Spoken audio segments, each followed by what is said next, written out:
hope you've said your prayers and kissed your mother goodbye, because Gypsy Rose has been coming for us. You may have saw in the last title of the Gypsy Rose video that we did, the Gypsy Rose is coming for me. I left a comment talking about how the last video got blocked, just not in countries where they own like rights or anything, just blocked the whole thing. So we did our stuff and got it up anyway, but yeah, not saying, I am saying it's her. Specifically her. She's the one back there behind the company computer that's like, yeah, copyright claim. Yeah, they went after it hard. But Scott did some ninja stuff. You guys got to watch the episode anyway. And we're continuing on. Episode 3 of Life After Lockup, Gypsy Rose. It's called Life as a Circus. Very fitting title. Yeah, we're gonna start out here at the very beginning. She's this is when Gypsy was doing her mom talk influencer thing after she announced her pregnancy, and yeah, they just talk about all their haters they have, because everyone that had eyeballs and kept up with anything were like, oh, you're using this opportunity to try to change your image without actually like changing. Great. We were also haters. And I know, biggest fans. Biggest fan. I love them. Gypsy Rose is a saint. Not a murderer. She actually is convicted. Oh, sorry. Is a murderer. But she's changed. But she's changed. She didn't murder anyone. No one. She didn't. That was her boyfriend. Touch anyone. Mastermind. Don't you find it kind of odd that Gypsy Rose is trying to be some sort of a mommy, blogger, influencer, whatever? What a hater. Dang. How dare she with those eyebrows hate on Gypsy Rose, I swear. Right? All for choosing a prenatal. You never wanted a platform for awareness.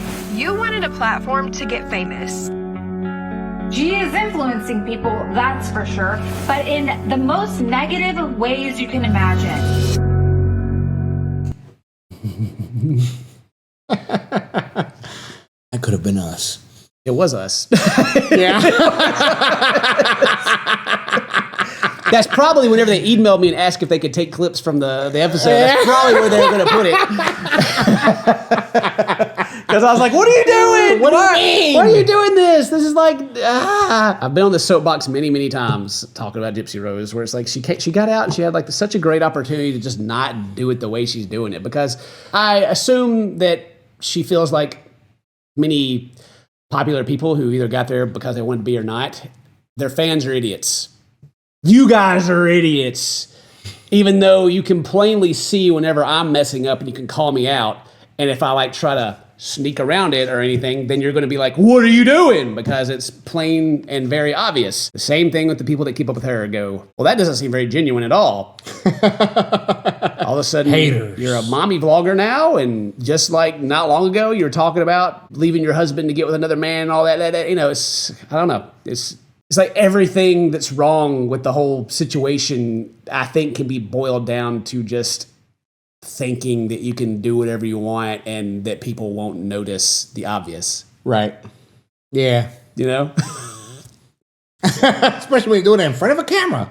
Yeah. Every day. That's why I say when she came out, she should have just did her press thing and like had like a nonprofit organization, wrote a book, and then just like stayed quiet, and everything would have, god dang, she would be like a saint at this point if she just shut her mouth. So after that, it goes like just directly after the haters, it goes to her using a Doppler machine to hear the baby's heartbeat. And she talks to producers about wanting to be a good role model for the right reasons. Now that I'm expecting a daughter, I want to be a role model to her for the right reason. She also talks about how she gained her fame and her following. I feel like not many times in my life have I ever really kind of acknowledged, I guess, the elephant in the room of, how did I acquire this status? Obviously, she's aware of it, and also what that's going to mean for her child growing up. It's like an OnlyFans model having a child, and then when they grow up, their friends are going to be like, hey, wait a minute. How'd you guys get all that money? Or it could be like Kim Kardashian. She was already famous, but then got really famous, but nobody really remembers why she got really famous. That's true. Or at least talk about it. Yeah. Anyway, being convicted, a felon, and then having sex tapes is a stretch. But weirdly similar for some reason. The scene gets cut. Ken's mounting a TV to the wall, and he talks about not reading like the hate comments and not paying attention to all the people out there, and they can hate him if they want to. Who cares? Not us or me. I'm a fan. Yeah. Ken's got to stick together. Ryan's gang. To say that I'm deserving of a platform that is celebrity status, I am not deserving of that status. And I can recognize that. Does she think she's that status? Listen, whenever Gypsy first, when she was getting out, celebrity status. After she got out and got her TikTok and everything going, she fell to reality TV star. Yeah. Pretty quickly. That's true. Yeah. Facts, unfortunately. But Ken says some good things too, of like, when you got haters on the internet, even though it's a result of like your own actions and people just literally just talking about what you're doing. We talked about this last time. You got to like get into it and got to watch it because you're going to make yourself depressed. But then you also got to understand that what we see and what everyone else sees is literally what you guys choose to show us. So, not saying it's your own fault. But again, the people that are watching it aren't just like making up things out of thin air. They're like looking at it and going, wait a minute. Yeah. The whole anniversary scene happened. Yeah. We saw it. Yeah. The timing of the pregnancy and the divorce and all the Ryan stuff was suspicious. But, also we looked at, I don't know, Mary showed us like the, when she got her nose done and like the timing of that, then it wouldn't have been able to bend Ryan's if it was at that time because they wouldn't have done the surgery and all this other stuff. But anyway, you can always change the way people view you in the future, but you have to actually start taking the steps to do that instead of kind of spinning the wheels doing the same thing with like this Lifetime original series that you have here. That's not helping. Like they try to, but like everyone that watches it goes, well, that's bullcrap. You can't gaslight everybody. And it's like, but it's the truth. And then you go, oh, well, maybe it is. And then you watch like the next episode and you go, oh yeah, definitely not. Okay. But there's still time. Plenty of time. Everybody's just waiting for that to happen. Until then, more videos for us. So after that, it shows that they're packing for a trip. They're going to go somewhere. Gypsy talks about how she's working on packing and trying on outfits. And then Ken, in classic, Ken fashion as we do, the morning of the trip is he's packing, Yeah, facts. Last minute, no planning, it's all good. I understand. But they're going to San Francisco. They're going to LA because Gypsy's a speaker at an event. And the event it's about prison reform at San Francisco State University. And then you got Ken, he's running around, he can't find his stuff. He's like, my belts, my boots, my stuff. Where's my stuff at? Have you seen my belt? No? You know where my boots are? My boots. Check your closet. Okay. And Gypsy's like, I don't know. I don't know how he lived before me. He can't. I don't know how he lived before me. He can't do anything without me. And even though she's the one who was like going through and throwing stuff away and Yeah. showing the brush that she found. Just keeping him humble, you know what I mean? Yeah. An anti-hoarder But as she is. But she also says that she's the one that's organized and that maybe that's just universal for all men. Not to stereotype anyone. I'm pretty unorganized. I mean, me too. Really. I got stuff that's laying like there's just a microphone right here, right? Yeah. This is the microphone Mary uses. It just lays there. But I know where it is when Exactly. she uses it. Boom. It's right there. Right there. And someone's going to come in here and be like, oh my God, you're a microphone hoarder, and then move it, and I'm never going to be able to find it again. It'll be over there on the other table where It's like desktop. stuff is. It's like desktop icons. I don't you even know talk what I mean? about that. Don't. It's just organized chaos. I know where it's at. You ever watched one of Dane's streams and looked at his I know desktop? exactly where it's at. Everything he's ever looked at on his computer is on his desktop. All of it. Even if you remove the program, I bet the shortcut's still there. It's like a dead shortcut. So they arrive in San Francisco, and then they go straight to the hotel room to get ready for the event. And Gypsy's manager, who is her former lawyer, is there with them. And he's talking about people that are trying to actively get her parole revoked. The haters. Oh, wow. These are the haters. That's right? pretty haterade right there. Yeah. So Gypsy's reading the prepared questions that they're going to ask her at the event, and she's getting ready for her answers because that's whenever they like have questions like podcasts or if you have your celebrity, you usually have a list prepared and approved questions so that you don't blindside and they look like an idiot. And Ken tells her she doesn't need to rehearse, just be prepared. You don't have to rehearse, No. but just so you have an idea of what's coming. Exactly. During the whole scene, Mary, who's made the notes for us here, she was waiting for a glam team to show up and do Gypsy's hair and makeup. And she was surprised that nobody did. And I think that would have been pretty cool, actually. The Glam Squad show up. Oh, yeah. So her manager was actually like on the first season, like the first episodes, he was like there. And then I guess after that, he was like, you know what? You need some guidance. Now, I know he went to court and he went to jail for 10 years, but it could have been worse. I'm a pretty good lawyer, and I'm so good that I'm just going to become your manager now. Because He looked out for him and got himself a job. If he does her like that. I see that golden ticket in Gypsy. Heck yeah. But he cares about her. He's taking care of her. Good. But she needs someone. But I mean, if he was the manager that set up this show, then... Yeah. Those are good notes. We're at San Francisco University, and Mary's got a little side note here that says, "This is when I realized that Gypsy was really about to go out there with her hair like that." Mary's a hater. Oh, man.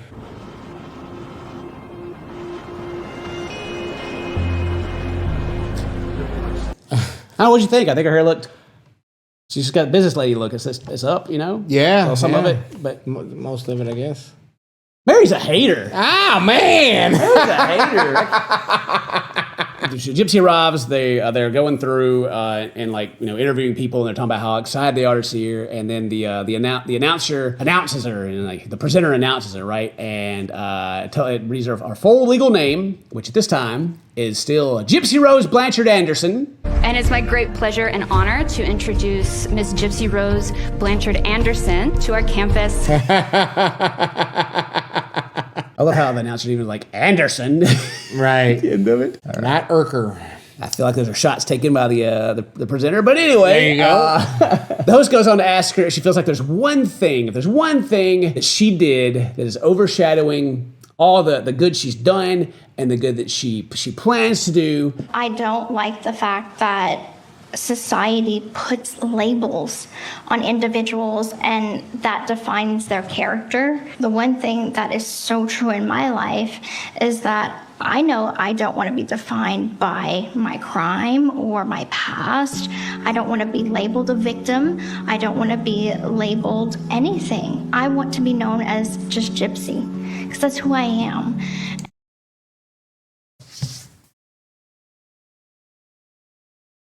I can imagine. There's probably not a single criminal out there who wants to be known by their crime. I think she's a strong, independent woman who's served her time and deserves for everyone to have forgotten. Yeah. And the things that they should have forgotten would be that the Gypsy planned the execution of Claudia D.D. Blanchard. Bought the knife and the duct tape and it wasn't just like gloves. A weekend of planning. It was months of planning, spent days with the police evading them. Yeah. Her boyfriend at the time, Nicholas, old Godjon, he was the one that did the deed. But Gypsy was the one who went on Facebook and kind of gloated about the killing, and then who hid the murder weapon. And as far as I'm aware, that's how it all worked out.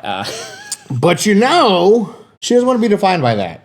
You know what I mean? So just because she doesn't want to, I guess we all got to listen. And I understand. Like people change.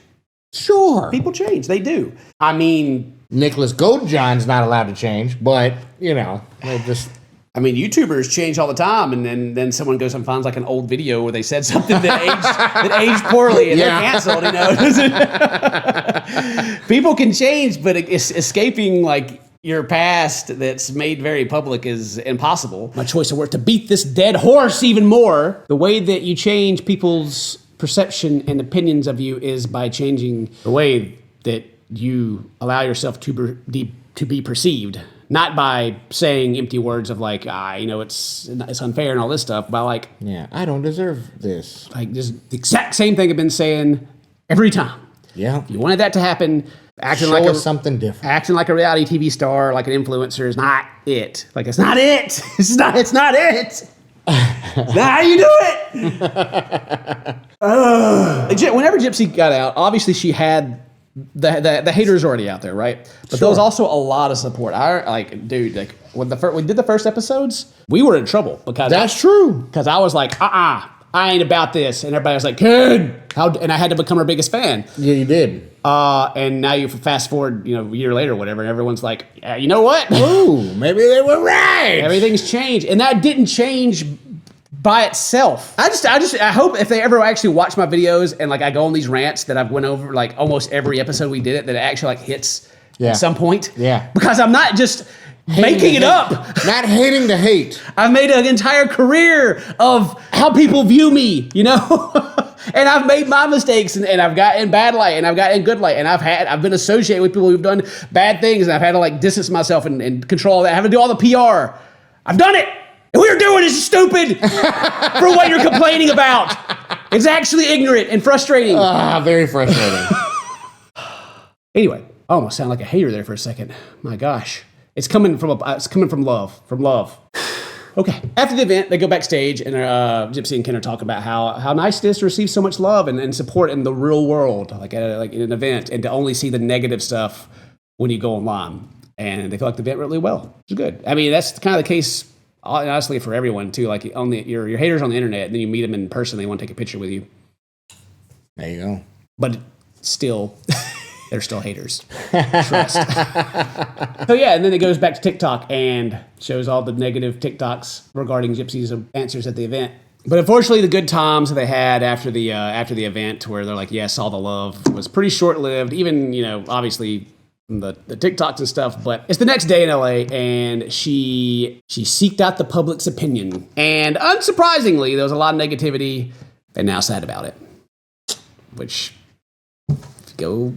I thought she just spent a whole section of this video talking about how she wasn't paying attention to the haters. Oh, that's Ken. Okay, Ken's Ken. That's true. But I mean, you go to the event, and when you go to an event, everyone is like, yeah. Like, everyone there is like, yeah, I'm here. Woo, like, let's have fun. They got their phones out there filming you, and they go home, and they're like, my God, what was that? It's just like whenever you see them in person, like, they smile, and they want to shake your hand, take a picture with you, ask you to say happy birthday to their cousin, and all this other stuff. Yeah. And then after you walk away, they're like,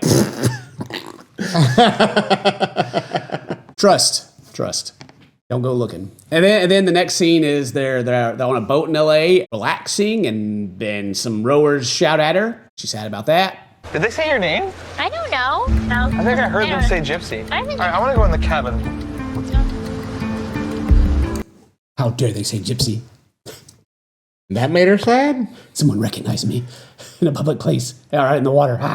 There are certain times that I just don't want to be recognized. Like, I just want to have a nice evening and not have to be Gypsy Rose Blanchard. In this part, she acts like we're bothering her. They're like, yeah, it's Gypsy. And she's like, oh, because she's projecting. She read the negative comments, so now like everyone that knows who she is a hater, basically. Yeah. That's what that boils down to.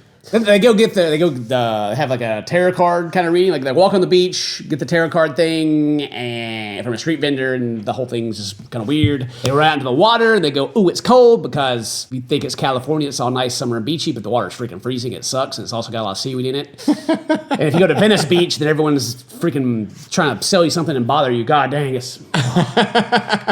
After that, she's telling her cousin Mia about how people were nice to her in real life, but then she saw their post afterwards, and they were mean. And she says she saw a lot of positive comments too, which is often the case. It's right. Like, if I go read up my comments, there are mean comments in there. Yeah, they're buried. Usually, because you got to search for them. You guys love me so much. You love Dane so much. You guys talk better about Dane than you do me. How dare you? Gang. Because I gotta. Dane gets to laugh at everything, and I gotta. But anyway, so I'll go through and like you'll see the comment of like, wow, Ken, you sure are getting a lot of gray hair, and I go, my feelings, that stabbed me so deep because it's true. And then there's like 800 comments of people being like, we love you guys so much, and yeah. But and then also assuming that the people that are giving you the nice comments and the people who are mean are the same people is also kind of a fault too. Like, what do you do more content creator advice. It's pretty simple. If you wouldn't take these people's advice on how to make your content or to live your life, then why do you accept their criticisms? It's like, if you're not going to ask them, hey, what should I do? And like actually take it to heart, but then they just like be mean and judge you and you take that to heart, then why? Right. Why? Like what? That's good point. Very good point. Whenever I see a hater, I'm like, anyway. You better than me. I get mine halfway typed out, my response back, and I'm like, well, we're getting canceled now. Let me delete that. I think I remember when we like started doing it. I think it was at some point, like we'd have a video to where I'm being like too harsh or too judgmental or whatever. You know, I've missed the tone, and then you'd be reading the comments like, oh man, did you see what they said? And I'd be like, no. Yeah. No, I didn't, Dane. But if it'd be real bad, Mary would be like, hey, look here. You may want to look. And I'd be like, oh. And then the next video would like say sorry about it because I'd be like, oh, okay, well, yeah, I did actually jack that up. Like people, like we do like the 1,000-pound sisters and 600-pound life and other stuff where people are like having hardships and people don't like it or some people don't like it that I'm judgmental or I'm like, the people that are suffering. It's like a punching down kind of thing. And I'm like, yeah, but the video would also be like super boring if the whole time I was like, my heart bleeds for you, Tammy. But there's a balance to it. There's a balance. You can't. Yeah. Sometimes if I'm in a bad mood, I go too far, and I gotta get back. But either way, comments are useful. To the point of me saying that is they're useful to that extent. So you go, oh, well, maybe I need to. Okay, I need to. That's not. Now I'm educated about whatever I've messed up on. To where Gypsy, in her case, looks at him and goes, there's more of them now. I shall keep doing the same thing. But she shook my hand. So in the end of the episode, Gypsy's back at home, Christy and Rod, like stepmom and dad, and there's been a TikToker, a dirty hater, filthy TikToker has been driving around their house, live streaming and trying to catch a glimpse of Gypsy Rose. Yeah. Very weird stalker behavior, right? It is a TikToker. Gotta watch out. So good thing it's not a live streamer. Boy. Yeah.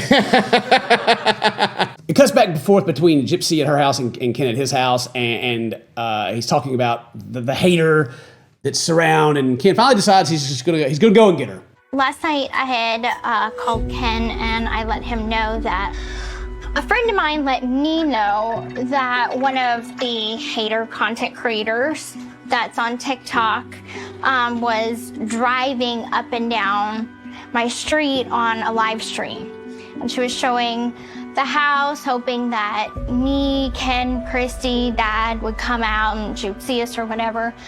And that just made me very uncomfortable. Like, I was not. So interesting thing about this TikTok hater stalker, Mary told me I need to make a whole video about it. Really? Is that the hater stalker and Gypsy's mom have beef, and they've had a history of beef. And they were like, we got this stalker TikToker down the road or whatever, and they were like, I live here. And it was like, they're like, look, this is where I live, and that's where they live, you know? Wow, really? Yeah, that's what Mary was telling me, and so it's like, then you go on the show, and there's like, we got this psycho stalker crazy person. Okay. And it's like, Jeez. like just them and like Christy, and like this. That's stupid. It's been like an ongoing beef for a while. Creator clash. We just set it up. And I'm like alone. I don't know like martial arts or anything to like protect myself, so I'm completely defenseless. Yeah, so she goes on like, she's like, I'm just by myself, and oh my gosh, they're going to get me, all this kind of stuff. And again, Mary's trying to make a whole video about it, but apparently from the other point of view, it's just like, that's crazy. She's more like, I think Mary's like, the girl's like, leave me alone, you know? Yeah. So anyway, there's like, oh my gosh, this terrible, terrible person. I like how she's like worried. She's like, I don't know any martial arts or anything. And she knows murder jutsu. Call Ken up and hand him a knife. He'll take care of the rest. Okay, so I don't follow any of those people, but I did hear some of it. So this is like, third-hand, fourth-hand information. Okay. But the girl who they're portraying on the show as being this stalker is a local woman who lives in the area that does not like Christy. Right. and has, heard things on the bayou about her and blah, blah, blah. And Christy was like, well, what does she know? She doesn't even live here. Like, she's pretending to be a local, but she's not. And so she's like, oh, I'll prove it. Oh, there's your house right there. Like, here I am driving past you. A lot of people are saying the timeline is also being altered for the sake of the show. Like, this whole Gypsy being home alone while this girl was driving past the house. A lot of people are saying that didn't happen at all. Like, the dates don't match up. Oh. Yeah. Okay. Yeah, so I've seen a lot of criticism about that whole, like, side storyline that they're doing with the stalker. Yeah. That it just isn't matching up to, like, reality at all. Right. Okay. Yeah. Yeah. It's interesting. Anyway. Okay, cool. Thank you. There we go. So the lore master. The lore master. She said that's what she heard, but I take it as fact. Facts. But either way, like, it's still, even if they do have beef or whatever, it's not really like an excuse to be like, she lives right there, That's kind of true. thing. Yeah, that's true. That's still too far. That's too much. But funny situation. But it's like we'll keep saying, people on the internet go and dig all this stuff up. So if you like, if they are fabricating it, then that's going to like raise more doubt. And like, it's not, if it was supposed to like make Gypsy look like weak and a victim and like her fame is such a burden and these people are after her kind of thing, that it just backfires. Right. Yes. And just exactly. erases everything that they were attempting to do. It's, God, assuming that the internet that has like, basically if they wanted all of your information at their fingertips, assuming that they're just ignorant is, gotta watch out. But at the same time, don't dox people either. Don't be like, they live right there. That's messed You're up. also a jerk if you do that. But anyway, that's pretty much the whole episode. They just go into that whole thing and be like, my God, Gypsy's in danger. We must save her. Ken picks her up. Nice. Yeah, Ken's on his way. Don't you worry. But yeah, leave a like, leave a comment, do all that cool stuff. Today's your birthday. Happy birthday. So, toast, my friends. I love you. We'll see you next time. Bye-bye.